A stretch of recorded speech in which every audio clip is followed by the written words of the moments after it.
하나님의 말씀 사무엘하 6장 보겠습니다. 사무엘하 6장입니다. 좀 필요한 데를 좀 먼저 읽고 말씀을 드리는 것으로 하겠습니다. 1절부터 다 읽지는 않겠습니다만 몇 절을 제가 읽겠습니다.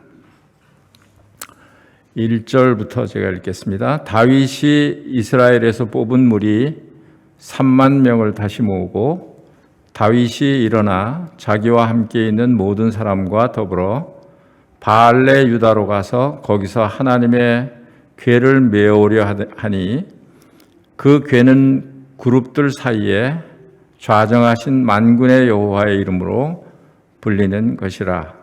그들이 하나님의 궤를 새 수레에 싣고 산에 있는 아비나답의 집에서 나오는데 아비나답의 아들 우사와 아이호가 그 새 수레를 모니라. 그들이 산에 있는 아비나답의 집에서 하나님의 궤를 싣고 나올 때에 아이호는 궤 앞에서 가고 다윗과 이스라엘 온 족속은 잣나무로 만든 여러 가지 악기와 수금과 비파와 소고와 양금과 제금으로 여호와 앞에서 연주하더라. 그들이 나곤의 타작마당에 이르러서는 소들이 뛰므로 우사가 손을 들어 하나님의 궤를 붙들었더니 여호와 하나님이 우사가 잘못함으로 말미암아 진노하사 그를 그곳에서 치시니 그가 거기 하나님의 궤 곁에서 죽으니라. 여호와께서 우사를 치심으로 다윗이 분하여 그곳을 베레스 우사라 부르니 그 이름이 오늘까지 이르니라. 좀 건너뛰어서 13절부터 읽겠습니다. 여호와의 궤를 맨 사람들이 6걸음을 가매 다윗이 소와 살찐 송아지로 제사를 드리고 다윗이 여호와 앞에서 힘을 다하여 춤을 추는데 그때 다윗이 배 에봇을 입었더라. 다윗과 온 이스라엘 족속이 즐거이 환호하며 나팔을 불고 여호와의 궤를 메어오니라. 여호와의 궤가 다윗성으로 들어올 때 사울의 딸 미갈이 창으로 내다보다가 다윗 왕이 여호와 앞에서 뛰놀며 춤추는 것을 보고 심중에 그를 업신여기니라. 여호와의 궤를 메고 들어가서 다윗이 그것을 위하여 친 장막 가운데 그 준비한 자리에 그것을 두매 다윗이 번제와 화목제를 여호와 앞에 드리니라. 다윗이 번제와 화목제 드리를 마치고 만군의 여호와의 이름으로 백성에게 축복하고 모든 백성 곧 이스라엘 무리에게 남녀를 막론하고 떡 한 개와 고기 한 조각과 건포도 떡 한 덩이를 나누어 주매 모든 백성이 각기 집으로 돌아가니라. 거기까지 읽고 설명을 드리면서 말씀을 이어나가도록 하겠습니다. 오늘 이 본문에 있는 말씀은 다윗이 유다 나라가 그런 왕권을 놓고 여러 가지 많은 그런 일들이 있었습니다. 5장까지 저희가 공부를 했는데 권력을 차지하기 위해서 여러 가지 혼란스러운 그런 일이 있었습니다. 이제는 유다 나라가 다윗의 왕권이 이제 세워져서 안정이 되는 그런 단계에 있습니다. 그래서 다윗은 이제 생각하기를 여호와의 궤를 다윗이 있는 다윗성으로 모셔 올 생각을 가지고 모셔오는 그런 과정이 6장에 기록이 되어 있습니다.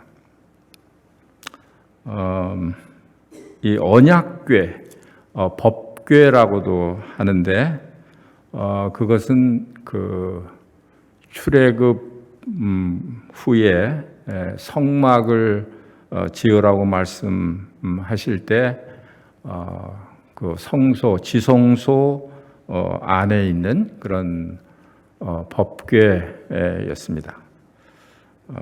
그 법궤는 그 여기 2절에 하반절에 기록한 대로 그 궤는 그들 사이에 좌정하신 만군의 여호와의 이름으로 불리는 것이라. 그러니까 법궤가 유다 나라에 없다고 하는 것은 그 만군의 여호와의 이름, 그 하나님의 영광, 이것이 없는 그런 상태에 있기 때문에 이스라엘 유다 사람들은 그 성막 안에서 제사를 지내는 그런 일이 가장 그 중요한 일로 여겼기 때문에 그 법궤가 없는 그런 이스라엘은 의미가 없는 어떤 하나님의 백성으로서 하나님을 섬기는 그런 조건이 갖춰지지 않은 그런 것이고 하나님의 백성이긴 한데 하나님의 영광이 없는, 떠나 있는 그런 상황이기 때문에 영적으로는 뭐 정치적으로는 안정이 됐을지 모르지만 그러나 하나님의 백성으로서 그 영적으로는 매우 결여되어 있는 그런 상황이었기 때문에 이 다윗은 법궤를 그 모셔오고자 하는 그런 마음을 가졌던 것 같습니다. 이 말씀을 드리기 전에 이제 법궤가 어떤 과정을 통해서 여기 2절에 바알레 유다의 법궤가 있었다. 이제 그렇게 기록을 하고 있는데 법궤는 이 사무엘 상하, 사무엘 상초두에 보면 거기에 법궤는 실로라는 곳에 있었습니다. 그때는 그 엘리 제사장 또 뭐 마지막 사사라고도 하는 그 엘리 제사장이 있었던 때이고 또 그 아들 홈니와 비느하스가 제사장으로 있었던 그런 때였습니다. 그런데 그때는 그 굉장히 영적으로 아주 그 어두운 그런 때였다 하는 것이 그 사무엘상 3장에 보면 이제 그런 말씀이 나오고 있습니다. 1절에 보면 3장 1절에 보면 아이 사무엘이 엘리 앞에 여호와를 섬길 때에는 여호와의 말씀이 희귀하여 이상이 흔히 보이지 않았더라. 엘리의 눈이 점점 어두워가서 잘 보지 못하는 그때에 자기 초소에 누웠고 하나님의 등불은 아직 꺼지지 아니하였으며 이런 그 말씀을 보면 그야말로 유다 나라가 풍전등화라고 하나요? 바람이 부는데 등불이 겨우 켜져 있는 그런 상황인 것을 우리가 감지할 수가 있습니다. 또는 그 엘리의 아들 두 아들이 백성들이 제사를 지내기 위해서 소나 이런 짐승을 가지고 오면 그것을 제사 드리기도 전에 미리 이 제사장이 가서 갈고리로 찍어서 나오는 것을 취해서 가져가고 이런 아주 불경스러운 하나님 앞에 아주 불경스러운 그런 일을 했습니다. 또 백성들이 기름을 태워서 제사를 드리기 전에 성경에는 이제 율법에는 기름을 태워서 제사를 드리고 난 다음에 제사장들의 몫이 있습니다. 그걸 못 기다리고 기름을 태우기 전에 생고기를 달라.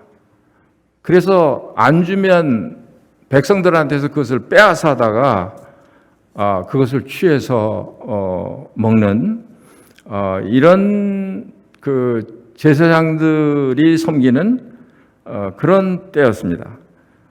그래서 17절에 보면 이 소년들의 죄가 여호와 앞에 심히 크면 그들이 여호와의 제사를 멸시함이었더라.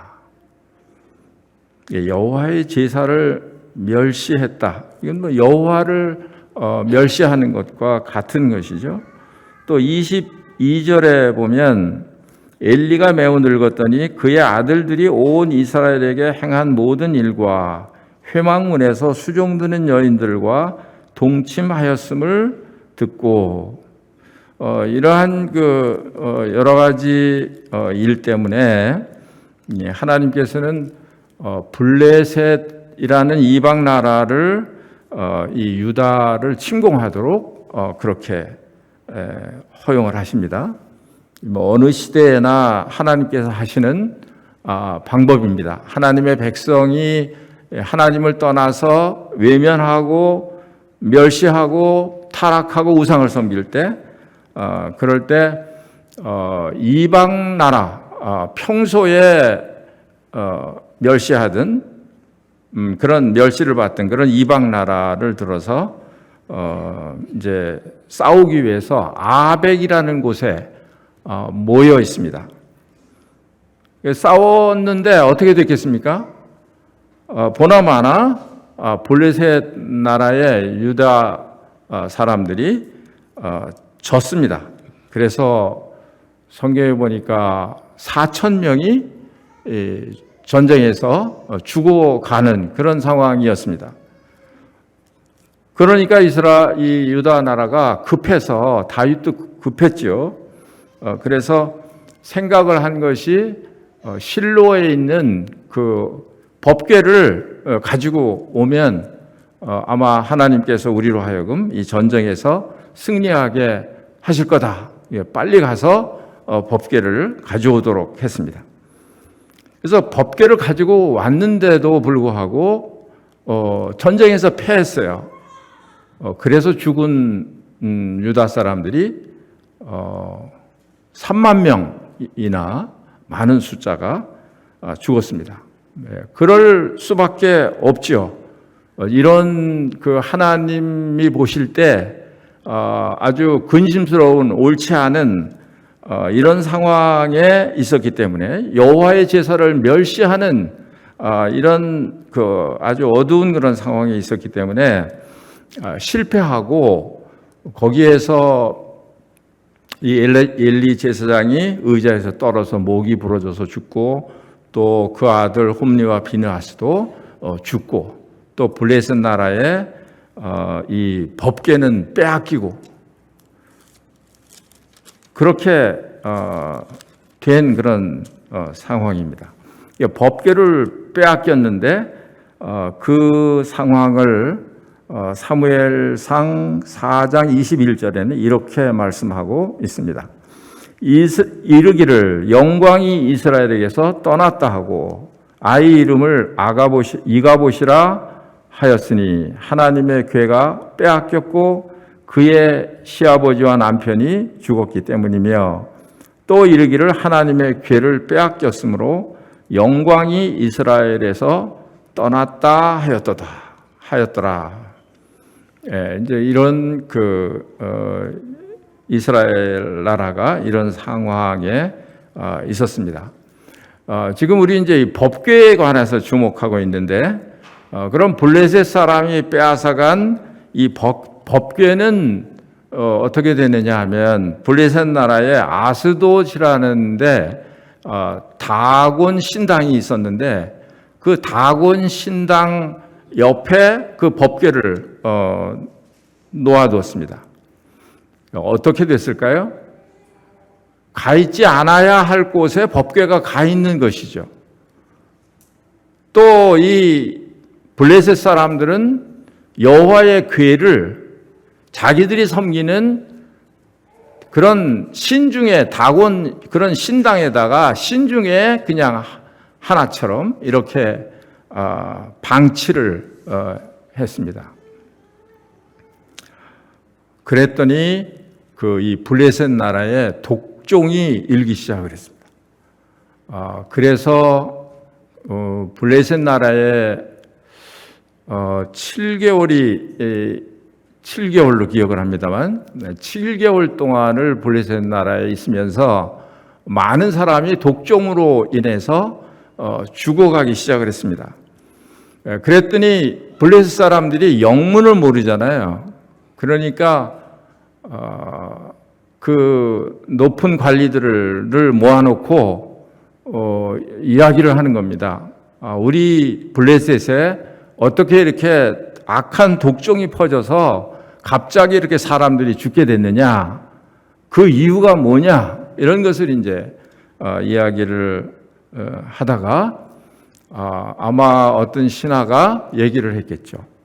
이 법궤를 빼앗아서 하나님의 그 법궤를 빼앗아서 우리가 여기 들여왔기 때문에 우리나라에 이렇게 재앙이 내리고 있는 것입니다. 어떤 사람은 그 말을 듣고 그럴 리가 있나? 이렇게 아마 이야기가 됐던 것 같습니다. 그래서 결국은 여하튼 계속해서 이 악종 이 재앙이 계속해서 번지고 있으니까 이 블레셋 왕이 명령을 내렸습니다. 안 되겠다. 이 법궤를 이제 밖으로 내보내야 되겠다. 그래서 이 블레셋 나라 사람들이 아주 최고의 그 예의를 갖춰서 헌수레가 아니고 새로 만든 새 수레에다가 또 그 한 번도 그 멍에를 매지 않은 그런 새 젖소 2마리를 선택을 해가지고 그 새끼 송아지가 있었겠죠. 그 새끼 송아지는 다 보내고 그리고 이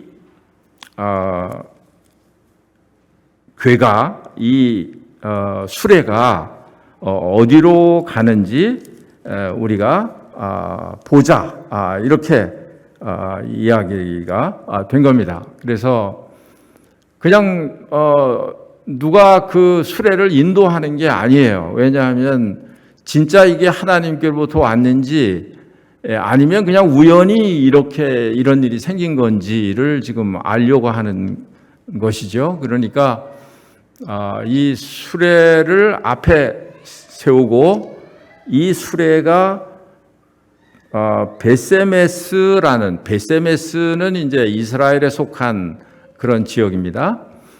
베세메스로 가면 이것은 하나님께서 우리에게 재앙을 내리신 것이고 그렇지 않으면 그건 다른 이유다. 그렇지 않다. 이제 이렇게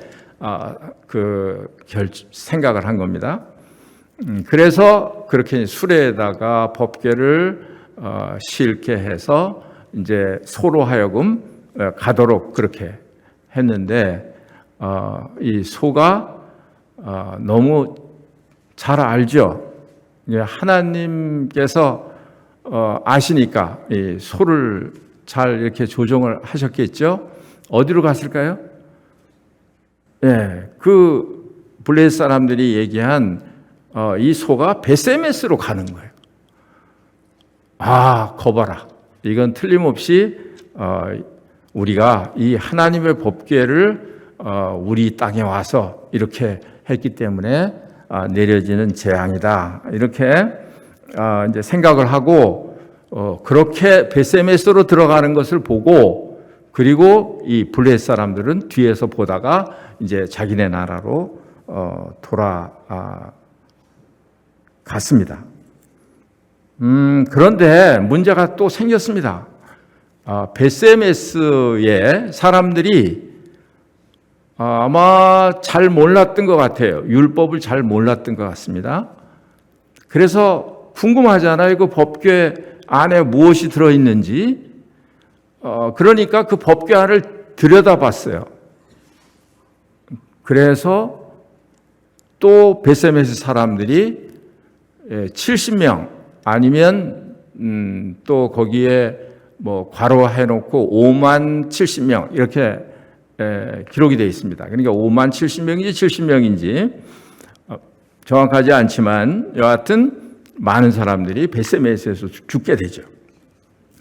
그러니까 베세메스 사람들이 또 마음에 두려움을 갖게 된 거예요. 그래서 여기 오늘 그 사무엘하 6장에 나오는 바알레 유다로 통보를 합니다. 바알레 유다 사람들에게 이렇게 말을 해요. 이 바알레 유다는 다른 이름으로 하면 기랏여 아림이라는 곳입니다. 똑같은 그런 이름이에요. 바알레라는 말하고 뭐 기랏여 아림이라는 말하고 같은 말로 이해를 하고 있습니다. 근데 유다 지방에 있는 바알레 유다 아니면 기랏 여야림이라고 이 뒤에는 또 표현이 나옵니다. 다른 성경에는 그렇게 기록이 또 되어 있습니다. 거기로 가서 이제 20년 동안을 그 기랏여 아림에서 이 법궤가 거기서 또 아무런 그런 어떤 그 법궤로서 마땅히 받아야 하는 그런 그 대접 이런 것을 받지 못하고 그리고 20년 동안 거기에 방치가 되고 있습니다. 그것이 이제 아비나답이라고 하는 사람입니다. 아비나답의 집에 그냥 산에 있는 그 아비나답의 집에 이 법궤가 모셔지게 됩니다. 아까 말씀드린 대로 그 아들이 우사와 아효라는 사람이에요. 그래서 이제 이 다윗이 많은 그런 그 사람들과 함께 군인 여기는 군인이라고 나와 있지 않습니다만 또 다른 성경에는 이제 군대라고 나와 있어요. 아마 3만 명이니까 어마어마한 그런 숫자입니다. 이 법궤를 모시고 오기 위해서 가지고 오기 위해서 이렇게 많은 인원이 이제 동원이 되는 겁니다. 거기에다가 또 5절에 보면 다윗과 이스라엘 온 족속은 잣나무로 만든 여러 가지 악기와 수금과 비파와 소고와 양금과 제금으로 여호와 앞에서 연주하더라. 상상이 되시나요? 그 3만 명이 넘는 여기는 기록이 안 되어 있습니다만 역대상 13장에 보면 제사장들까지 다 집합을 시켰어요. 그러니까 아마 훨씬 더 숫자가 많을 것이고 또 거기에 이런 그 악기를 다루는 이런 사람들도 다 모여서 이 사람들이 그 이런 악기를 연주를 하면서 그 많은 숫자가 이 법궤를 가지고 오기 위해서 가는 그런 이제 장면입니다. 좀 어떻게 보면 마음이 굉장히 뭉클하기도 하고 왜냐하면 이 법궤는 아까 2절에서 읽은 대로 그룹들 사이에 좌정하신 만군의 여호와의 이름이 있는 곳이에요. 법궤에 보면 위에 그 시은좌라는 게 있잖아요. 그 속죄소라기도 하고 그 위에 천사 그룹 둘이 이렇게 함께 이렇게 위에 이렇게 엎드려져 있는 그런 모양인데 그 사이에 여호와께서 좌정하셨다 이렇게 말씀을 하고 있습니다. 또 그 속죄소 시은좌라는 그 시은좌라는 뜻은 은혜를 베푸는 그런 곳, 은혜를 베푸는 자리 그런 뜻이에요. 그러니까 하나님께서 임재하셔서 은혜를 베푸시는 그런 자리, 또 여러 가지 그런 짐승들을 죽여서 이렇게 제사를 드리는 그런 자리, 또 성소 안에 구름이 있어서 이렇게 하나님의 영광이 임재하는 그런 자리, 그런 자리가 법궤가 있는 그런 자리니까 얼마나 그 이스라엘 사람들에게는 아주 중요하고 영광스러운 그런 그 법궤이겠습니까? 그러니까 그 법궤를 모셔오면서 이렇게 아주 웅장하게 이렇게 법궤를 모셔오는 그런 것을 볼 수가 있습니다.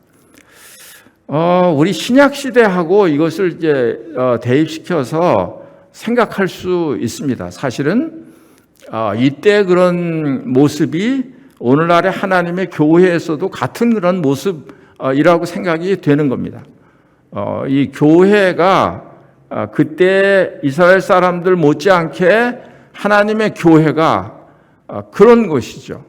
하나님의 영광이 있는 주님이 머리로 계신 성령이 운행하고 계신 그런 곳이기 때문에 이스라엘 사람들이 생각했던 것 같이 우리도 사실은 마땅히 교회를 그 이상으로 생각해야 맞다는 생각이 듭니다. 그런데 우리는 사실 많이 부족하죠.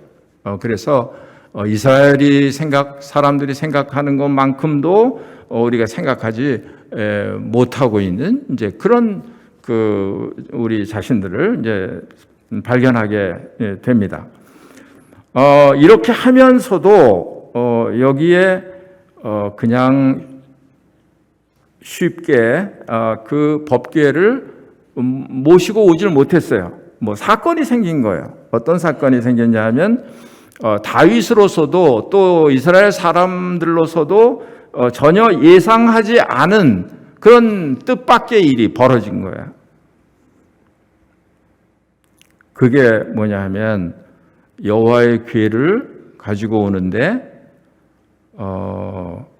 아까 블레셋 사람들이 했던 것처럼 그렇게 새로 수레를 만들어 가지고 거기에 법궤를 싣고 그리고 우사와 아효는 앞에서 가고 말하자면 앞에서 인도하고 그리고 우사는 지금 여기는 그게 나타나 있지 않습니다만 다른 성경에 보니까 우사는 옆에서 또 가고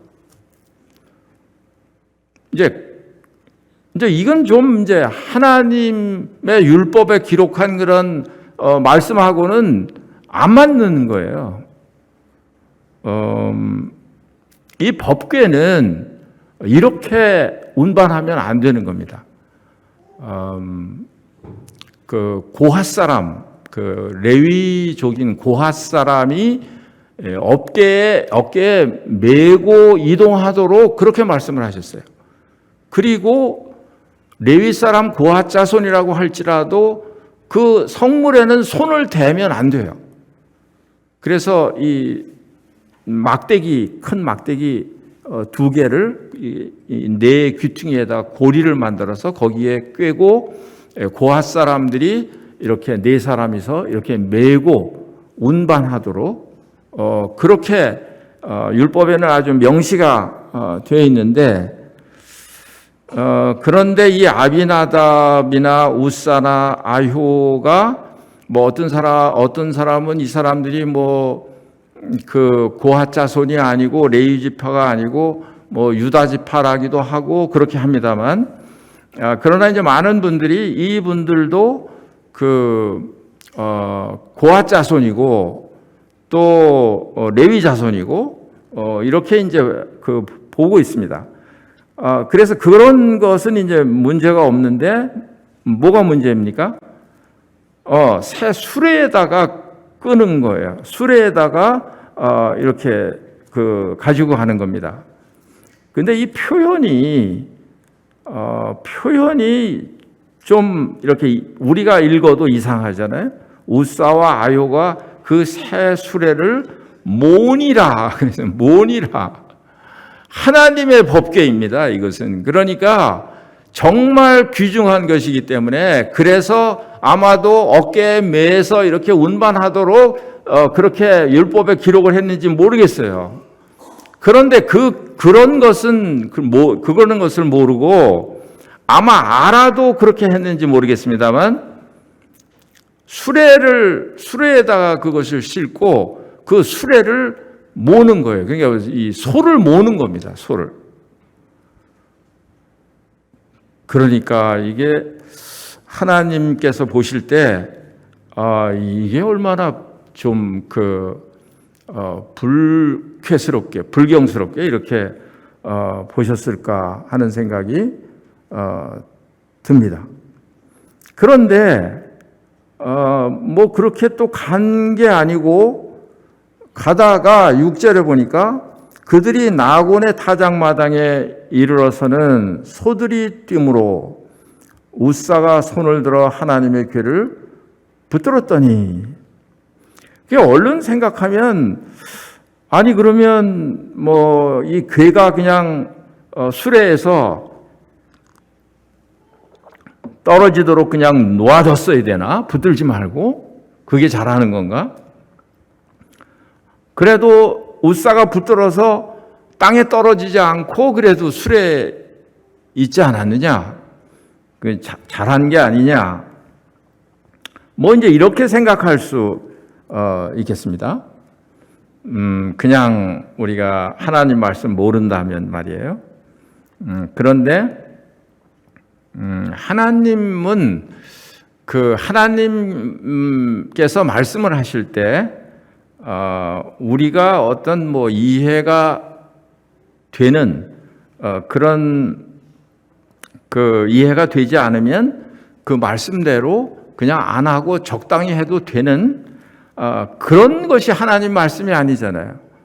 하나님의 말씀하신 대로 사람들이 이해가 되든 되지 않든 간에 하나님이 이렇게 말씀하셨으면 그렇게 순종하는 게 그게 하나님을 편안하게 해드리는 것이죠. 그런데 왜 무슨 이유에서 그랬는지 모르겠습니다만 이건 너무 힘든 일이다라고 생각할 수도 있고, 또 어떻게 보면 수레에다 싣고 가는 게 더 안전하게 싣고 갈 수 있다고 또 생각할 수도 있고, 이건 다 잘못된 생각들이죠. 하나님의 말씀하고는 다른 그런 사람들의 생각이니까, 이 사람들의 생각이니까요. 그래서 여하튼 간에 붙들었어요.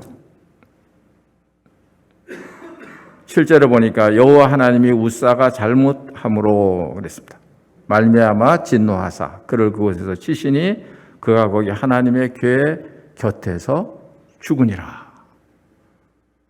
이제 이스라엘 백성들이 궤를 가지고 오려고 하는 그런 마음의 그런 부푼 그런 기대, 그런 영광, 이게 한순간에 그냥 다 사라지는 그런 순간이에요. 그러니까 이 다윗, 사실은 제가 볼 때는 이 다윗이 더 책임이 있는 거 아닌가 싶어요. 우사는 그렇더라도, 그렇죠? 또 우사의 형제 아효도 마찬가지고, 이 사람들이 이렇게 한다고 할지라도 다윗이 그것을 알았다면 안 된다, 이렇게 하면 안 된다. 이것은 여기 모여 있는 제사장 중에 한다든지 이건 손으로 만지지 말고 어깨에다 메고 이렇게 운동을 해야 된다, 이렇게 했어야 되는 것이죠. 그런데 다윗은 그렇게 하지 않았습니다. 사실은 어떤 면에서는 다윗이 책임이 있는 것이죠. 그런데 이 다윗이 그런 태도는 어떻습니까? 여기에 여호와께서 웃자를 치심으로 다윗이 분하여 그랬습니다. 그곳에 베레스 웃사라 부르니 그 이름이 오늘까지 이르니라. 그러니까 다윗도 이게 그 하나님을 향해서 지금 분을 낼 상황이 아니잖아요. 왜 이렇게 됐을까? 하나님 앞에서 자신을 돌아보고 뭐가 문제였는지를 생각을 하고, 그리고 하나님 앞에 회개하고 엎드려서 이렇게 했어야 될 것 같은데 그렇게 하지를 않았습니다. 그리고 다윗이 그날의 여호와를 두려워하여 이르되 여호와의 궤가 어찌 내게로 오랴 하고, 하나님께서 하시는 일을 모르기 때문에 다윗의 마음속에 두려움이라는 게 생겼어요. 그 상황만 보니까, 웃사가 죽은 그 상황만 보니까 마음에 두려워하는 마음이 생겼습니다. 그리고 10절에서는 다윗이 여호와의 궤를 옮겨 다윗성 자기에게로 메어가기를 즐겨하지 아니하고, 이게 처음에 가졌던 마음하고는 지금 완전히 다른 마음이잖아요. 마음이 완전히 상했어요. 달라졌어요. 즐겨하지 아니하고 가드 사람 오벳 에돔의 집으로 메어가니라. 다른 데로 오벳 에돔이라고 하는 사람의 집으로 옮겨갔습니다. 그런데 신기하게도 이 오벳 에돔의 집에 궤가 가니까 그 오벳 에돔의 온 집을 하나님께서 복을 주시는 거예요. 거기 석 달을 있었는데 계속 오벳 에돔의 집에 막 그 하나님께서 복을 주신다는 소문이 들린 거예요. 그러니까 아마 그때 다윗이 알았을 것 같아요. 왜 그렇게 아주 안 좋은 그런 상황이 벌어졌는지를. 그래서 결국은 이제 그 다윗이 마음을 고쳐 먹었죠. 그래서 다시 시도를 합니다. 다시 시도를 하는데 그 처음에 했던 거하고 또 두 번째 모셔오기로 한 그런 상황이 제가 읽을 때는 많이 달라요. 물론 이제 뭐 역대하나 이런데 보면 이제 그 처음에 모셔왔던 그 상황하고 비슷한 그런 상황으로 기록이 돼 있긴 합니다. 그런데 처음에 모셔오려고 했던 그 상황하고 뒤에 또 두 번째 모셔오려고 했던 그런 상황하고 강조점이 달라요. 강조점이. 물론 비슷한 그런 형태로 비슷한 모습으로 법궤를 왔을 수도 있는데, 그런데 여하튼 여기 사무엘하 6장에 기록된 것은 처음하고 나중하고는 강조점이 달라요. 그걸 자세히 읽어보면 우리가 알 수 있습니다. 자, 그러면 13절서부터 이제 그 두 번째로 궤를 메어오는 그런 일이 기록이 되어 있는데, 여호와의 궤를 맨 사람이 6걸음을 가매 다윗이 소와 살찐 송아지로 제사를 드리고, 시간이 없어서 제가 단축해서 좀 말씀드리려고 하는데, 이스라엘 백성들이 궤를 모셔오고 아까 말씀드린 대로 이런 궤 안에는 시은자가 있고 또 그룹들이 있고 거기에 하나님께서 좌정하시고 이런 모습들이 신약 교회로 말하자면 그 예배를 생각하게 합니다. 예배하는 그런 교회가 하나님 앞에 예배하는 교회의 목적이 뭐죠?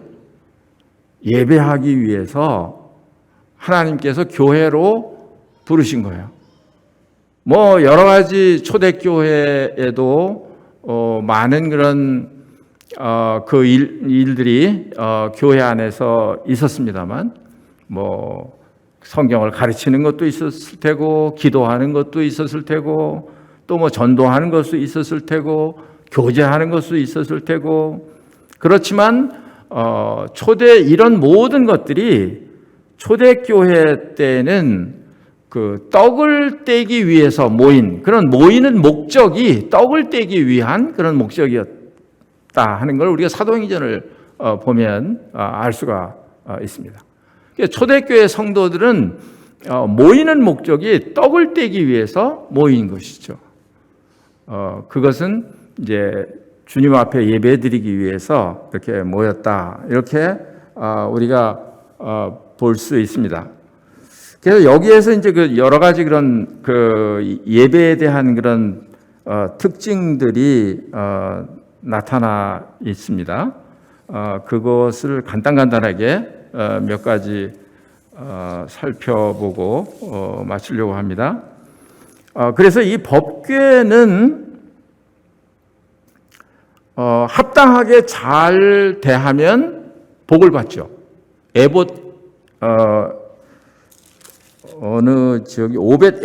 오벳 에돔의 집에 모셔놨더니 오벳 에돔이 복을 받잖아요. 그렇죠?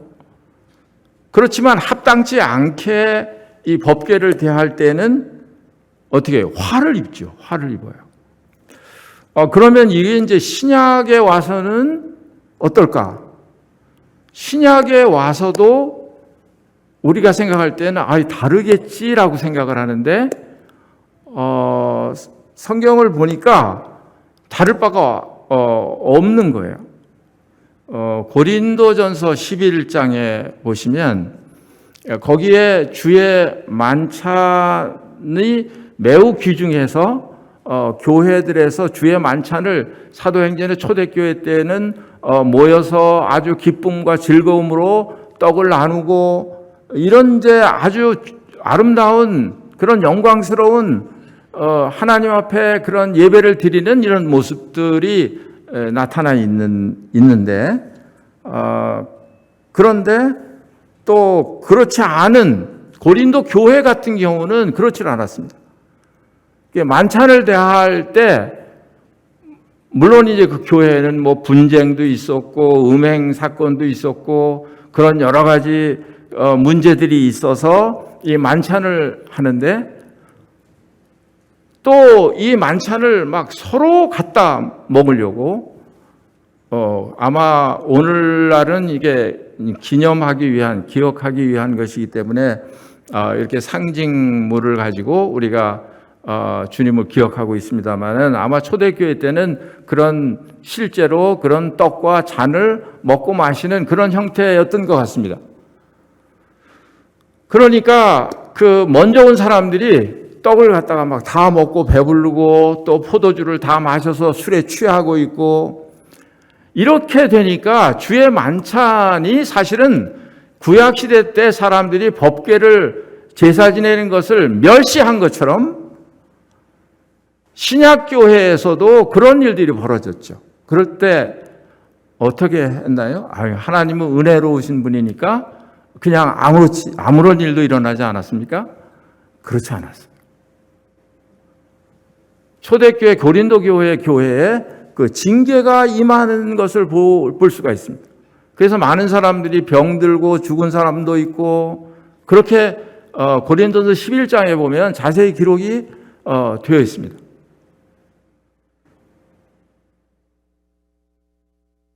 그래서 나는 그렇지 않은데요라고 생각하는 것은 아마 잘 몰라서 그럴 것 같아요. 반드시 주의 만찬에 잘못 참여를 하면 반드시 징계가 따라온다라는 게 성경의 가르침이라고 믿습니다. 나는 그렇지 않은데요. 아마 그것은 하나님의 그런 인내일 것이고, 아니면 자신이 그걸 모를 수도 있습니다.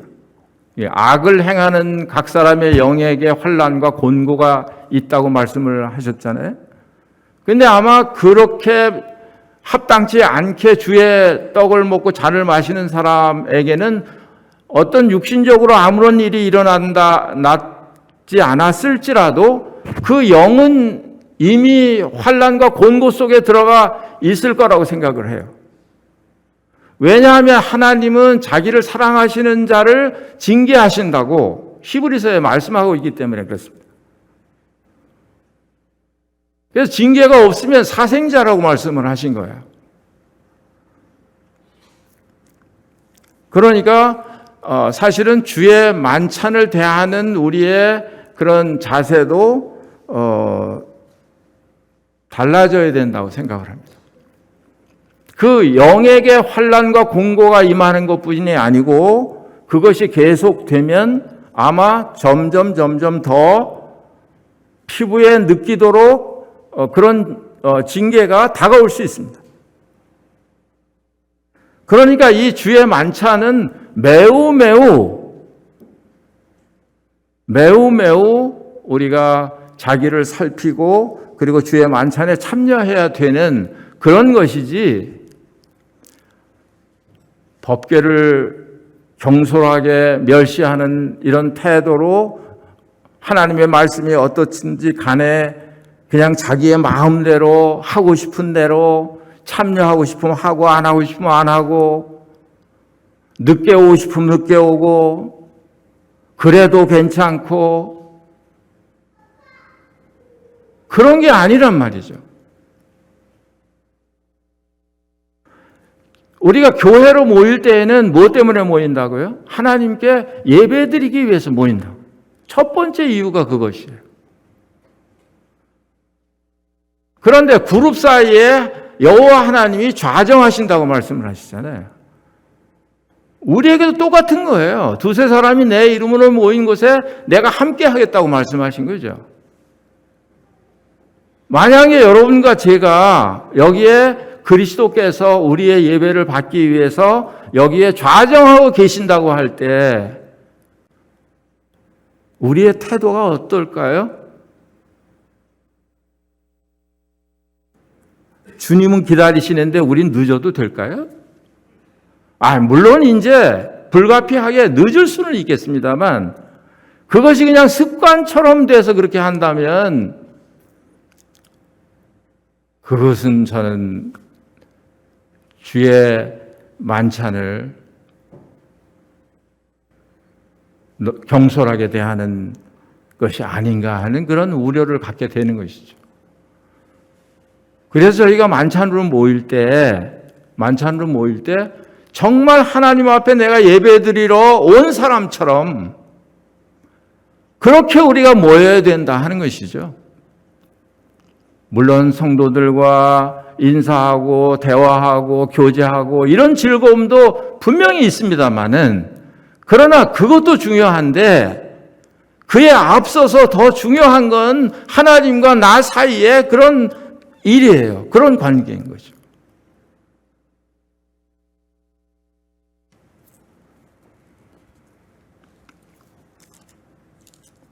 그리고 여기에 보니까 이 다윗이 옷을 입었습니다. 이 앞에는 그런 기록이 없어요. 앞에는 그 배 에봇을 입었다는 기록이 되어 있지 않습니다. 그런데 두 번째 할 때는 14절에 보니까 다윗이 배 에봇을 입었다, 그렇게 기록을 하고 있습니다. 저는 거기에도 상당한 의미가 있다고 분별이 돼요. 에봇은 이게 제사장들이 입는 그런 거룩한 옷입니다. 우리가 성경적으로 해석을 하면 의의 옷으로 그렇게 해석할 수도 있습니다. 그리스도로 말미암아 우리가 거저받은 그의 의의 옷일 수도 있고, 우리가 하늘나라에 올라가서 입는 옷은 거룩한 세마포 옷입니다. 요한계시록 20장인가요? 거기 보면 그 성도들이 세마포 옷을 입고 있는데 그 세마포는 성도들의 옳은 행실이다, 이렇게 기록이 되고 있습니다. 이 해석이 분분하게 해석을 하는 경우가 있습니다만은 우리의 신분은 변치 않아요. 하나님의 자녀라고 하는 의로운 사람이 됐다고 하는 신분은 변치 않습니다만은 그러나 그래도 여전히 이 구원은 현재 진행형입니다.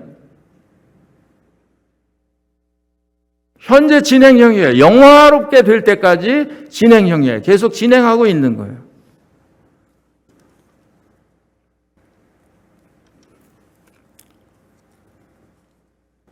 그래서 고린도서 5장 8절에는 이러므로 우리가 명절을 지키되 묵은 누룩으로도 말고 악하고 악의에 찬 누룩으로도 말고 누룩 없이 오직 순전함과 진실함의 떡으로 하자. 우리가 예배를 드리러 모일 때 이렇게 모여야 한다 하는 것이에요. 그렇지 않으면 우리는 주님 앞에 나가는데 담대함을 잃게 될 것입니다. 많은 성도들이 그런데 실패하고 있다고 믿어요.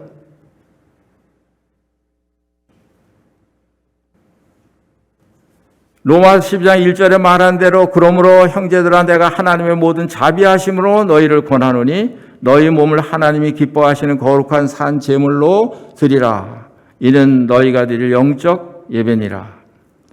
몸을 제물로 드리는 이런 영적인 예배, 이게 우리의 그런 실제 예배하고 이것이 동반되어야 된다 하는 것이에요. 몸을 드리는 예배가 없이 우리가 주의 만찬에서 예배를 올바로 충분히 잘 드릴 수가 없기 때문에 그렇습니다. 이것은 완전해야 된다는 그런 말은 아니에요. 고린도 교회 사람들처럼 회개하지 않고 자백하지 않고 그냥 이렇게 함부로 떡과 잔에 참여하는 그런 경우를 말하는 거예요. 그런 경우에는 고린도 교회에 있었던 것처럼 어떤 모양으로든지 하나님께서는 우리를 사랑하시기 때문에 반드시 징계하는 그런 일이 있게 된다 하는 거죠.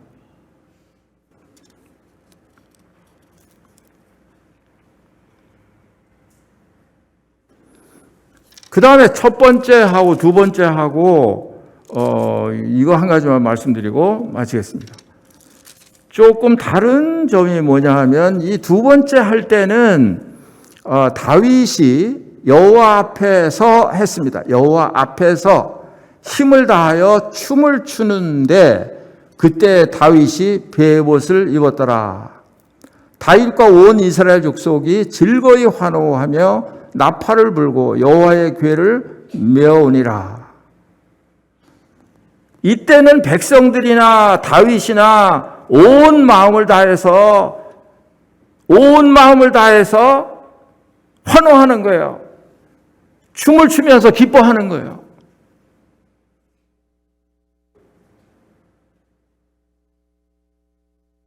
이것은 완전히 이 두 번째 이 상황은 그냥 꾸밈이 없는 그 자체였습니다.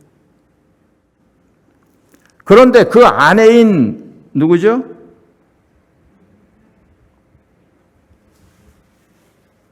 아내 이름이 누구죠? 미갈.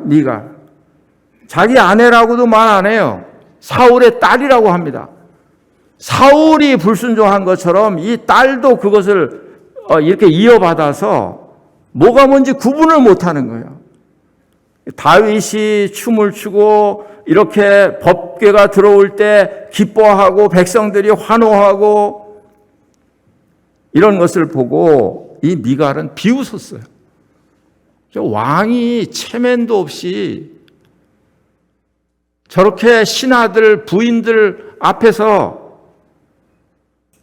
여기는 지금 아주 번역을 점잖게 해놨습니다만 뭐 공동번역인가요? 다른 병에 보니까 이 신하들 여편네들 앞에서 왕이 돼가지고 하체를 드러내고 경망스럽게 춤을 춘다고 하면서 이 다윗을 어떻게 아주 무시했습니다. 이 미갈은 이 사람은 그걸 이해를 못했어요. 성령의 그런 눈을 가지고 있지 못했습니다. 그래서 결국은 미갈이 어떻게 됐나요? 23절에 보니까 그러므로 사울의 딸 미갈이 죽는 날까지 그에게 자식이 없으니라. 자식이 없는 것은 저주나 마찬가지예요. 저주를 받은 것입니다. 그래서 우리 예배와 관계해서 이 하나님의 말씀대로 해야 되듯이 성경에 우리에게 말씀하고 있는 예배의 기준은 그렇습니다. 뭐 예배에 대해서 이렇게 해라 저렇게 해라 자세히 기록된 말씀이 없어요. 아마 그것은 성경에 영과 진리로 예배할 때가 온다. 너희가 예배할 때 영과 진리로 예배해야 된다고 말씀을 우리에게 하셨는데 하나님의 성령과 진리로 예배해야 된다. 그게 그것이 조건이에요. 그러니까 성령의 그런 인도. 뭐 우리가 예배에 참여하십시오. 이렇게 권하기도 하고 그렇습니다만은 여전히 그럼에도 불구하고 모든 사역에 있어서도 마찬가지고 예배에 있어서도 마찬가지고 성령께서 운행하시고 인도하시는 곳이 하나님의 교회예요. 만약에 성령의 그런 역사 그런 것이 아마 끊어진다고 한다면 그 교회는 머지않아 그냥 세속적인 그런 인간들만 모이는 그런 교회로 전락을 하게 되겠죠. 성령이 안 계시는 교회니까. 그러니까 우리가 기다리는 것도 필요합니다. 그런데 우리 마음의 준비를 하고 기다려야 하는 것이죠. 아무 준비도 없는 사람에게 성령이 갑자기 감동을 해서 예배하게 하고 말씀하게 하고 이렇게 하는 것은 없는 것이죠. 기도하고 그걸 뭐 쓰고 뭐 이렇게 하라는 것이 아니라 마음으로 말씀을 묵상하고 이렇게 준비하고 있을 때 하나님께서 성령께서 우리로 하여금 예배하도록 또 다른 면에서 교회를 섬기도록 그렇게 역사하신다 그 말이죠. 그렇게 한다면 우리 아마 400~500명 모이는 성도들이 또 많은 그런 형제님들이 감사에 참여하는데 조금도 부족함이 없을 거예요. 아마 성령에 충만해서 말씀에 충만해서 아마 너도 나도 참여하고 싶어서 그렇게 하겠죠. 그렇게 되겠죠. 그렇지 못하다고 하는 것은 뭔가 우리들 가운데 어떤 그런 약점이 있는 것이다. 그거죠. 허점이 있는 거예요. 늘 하던 분들만 하는 것을 보고 이렇게 우리가 좋은 거 아니죠. 그래도 감사합니다만 뭐 예배 주일날마다 너무너무 감사해요. 네. 감동이 되고 감사합니다. 그러나 그것 가지고 그것도 하나님이 기쁘시게 받으시겠지만 그러나 더 충만하면 그러면 이 교회 가운데 그런 하나님의 그런 영광. 이번에 사역자 수행회 갔는데요. 200여 형제님이 찬송 지도를 했는데 찬송 소리가 4년 만에 사역자 수양회로 모여서 그런지는 모르겠습니다만 찬송 소리가 정말 하늘의 찬송 소리 같아요. 얼마나 250명 정도밖에 안 모였는데 그 찬송 소리가 얼마나 우렁찬지 찬송을 인도하는 200여 형제님이 감동이 돼가지고 울어서 찬송 지도를 잘 못해요. 내내 그랬어요. 내내. 다른 형제님들이 저한테 묻더라고요. 이백유 형제님 뭐 개인적으로 뭐 문제 있어요? 이럴 정도로. 그러니까 찬송을 부르는 사람들도 눈물을 훔치고 찬송을 불러요. 그러니까 그게 예배 아니겠습니까?